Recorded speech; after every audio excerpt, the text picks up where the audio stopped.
event that's bigger than some of the actual games that are played in the fall. The Vikings had 2 picks in the first round, and they traded up each time. With the 10th pick in the 2024 NFL Draft, the Minnesota Vikings select J.J. McCarthy, quarterback, Michigan. Yeah, the Vikings were reportedly trying to move up to the 3rd pick for Drake May. 6 of the first 12 picks were quarterbacks. The first 14 players were on the offensive side of the ball. The Vikings also traded up with their 2nd pick, and they took a pass rusher, Dallas Turner, from Alabama.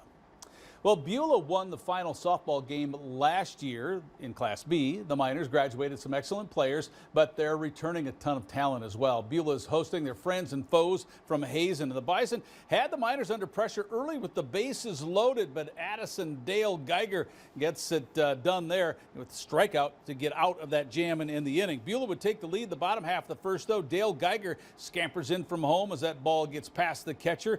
But then Devin Weiss, she started in the circle for the Bison. Bases are loaded, but she gets out of the jam, giving up only 1 run and leaving 3 stranded in that first inning.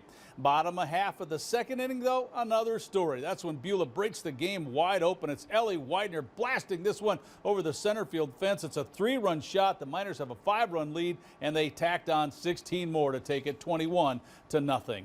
Hart River in softball defeats Max the Cossacks by the final of 15-1.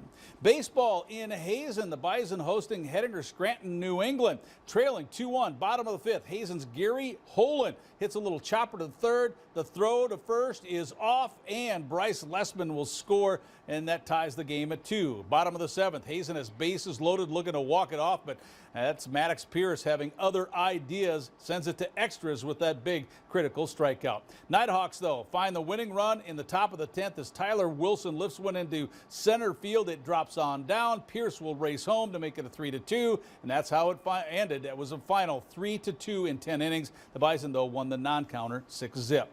Elsewhere in high school baseball, Century splits with Moorhead, getting a couple of home runs from Cash Weisenberger in that win. Shiloh beats Hart River. They got game 1 in before the Lightning started. Well, in their first 5 conference games, the Minot girls soccer team has scored 36 goals. Bismarck hosting the back-to-back-to-back state champions. And Minot on the attack.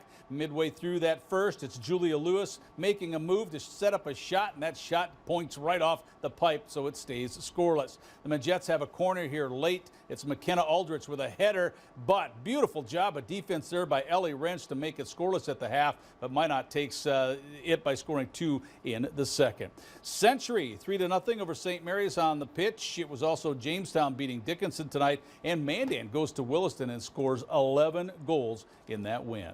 WDA tennis now. Dickinson and Century at the Sertoma courts. The #1 singles, game 2, set 1. Century's Erica Lee in the near court against Valeria Bradley of Dickinson. Lee there with a nice solid forehand to get that winning point. Later in the match, it's Bradley on serve receive. She will eventually get a nice cross-court backhand winner to go. And speaking of winners, it was Century that took this one by the final of 6-3.